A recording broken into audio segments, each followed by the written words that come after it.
say, anyone you say, anywhere. Hi everyone guys, Jonathan here as usual. Here's a new video about the relationship between losing hair and getting better at photography. And I know that these two things don't relate and there is like nothing in common between losing hair and getting better at photography. But let me explain. As you may have noticed, my head is totally shaved. And it's not entirely an aesthetic choice. Well, yes, I constantly shave it on purpose, but that's because I started losing my hair a few years ago and I went from this to me pretty quickly. In any case, there's a video I made about the whole subject of losing hair in your 20s, but it's in Italian, so probably not everyone will be able to understand it. Maybe there are some weird Google Translate subtitles, but I don't know actually. That video went so well, I decided to talk about my non-existent hair another time, but I don't want to repeat the whole story. Just to resume, I had long hair. I used to have long hair and then they got thin and thinner and yeah, actually they just fell off and disappeared on the top of my head, so I had to shave everything.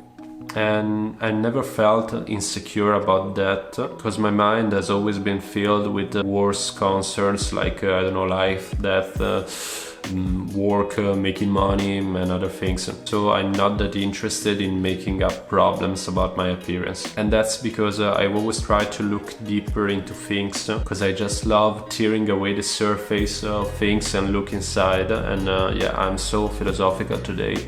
OMG. So losing your hair when you're young and you're not supposed to lose your hair is something that feels unnatural, weird, strange, but actually it's pretty normal since male hormones destroy hair, and I'm making it easy for the people like me who are no scientists, just to make it obvious. By the way, hair is the ultimate silly thing for both men and women, and as time passed I've been associating it with what makes art look shallow. Let's talk about photography. The obsession with cameras, lenses, gear, accessories, models, locations, presets is as shallow as having hair.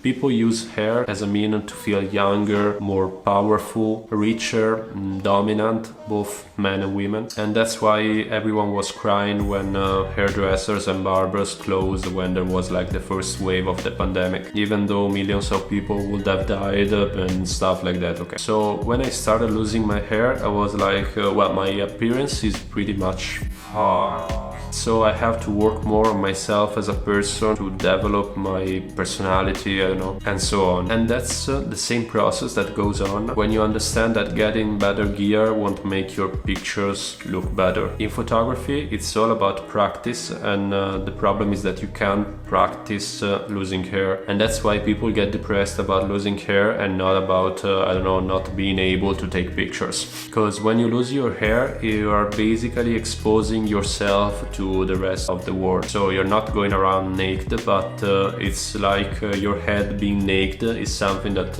most people are not used to. Because being bald is somehow a statement, and it's also a condition and in some cases a disease, but anyway, when you're presenting yourself as a bald man or woman, because women lose hair too, it's first of all a statement, because other people will make up an idea of you based on what they see, and what they are seeing is a bit different from the average. All of this to say that if your photography gets bold and in some ways undresses, showing its true self, it will become much better as time goes on. I said undresses because sometimes we like to dress our art up with fancy accessories, trendy concepts, I don't know, expensive gear, because we try hard to make what we do look cool without thinking that what we do should be interesting and meaningful before being cool. And the act of dressing our art up, that is my new favorite expression I guess, is the most shallow thing that we can do to our art, because it will make it look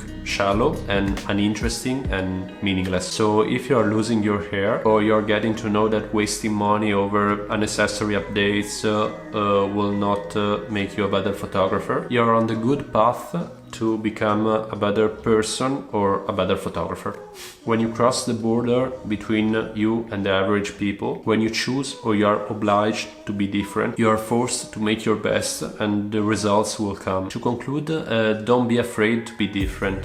Be you. Know what is important to you and what you want. Listen to yourself, and finally you'll be happy both in life and in photography. So if you like this video, leave a like, a comment, share, do what you have to do, and subscribe to this channel. And guys, see you in the next video.